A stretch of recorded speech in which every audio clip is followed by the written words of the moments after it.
Hello, and welcome to our Cerenade video. In this video, we will go over downloading assembled documents in the document assembly. Let us log into the caseworker portal.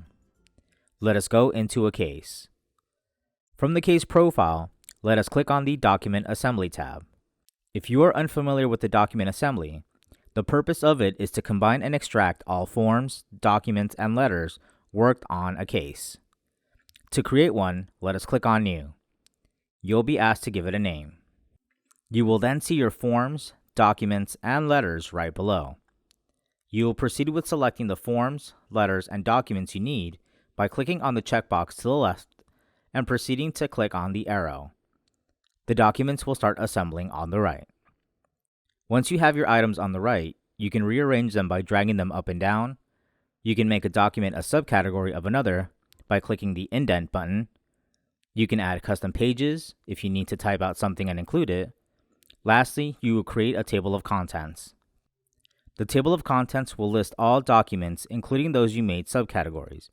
You can edit this document if you need to add additional descriptions. Where it says page number, modifying is not needed as the software will calculate and list the page numbers when the document is created.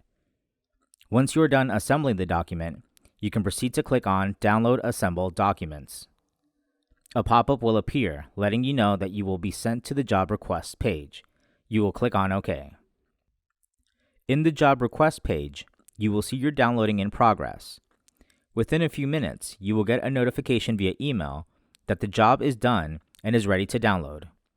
You will click on Download File, and a single PDF will be downloaded to your computer. You have successfully downloaded an assembled document from the case.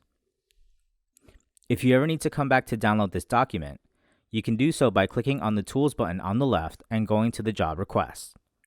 Please note that it will only be stored here for 5 days. If those 5 days have passed, you can recreate the job in the document assembly. This concludes our video on downloading from the document assembly.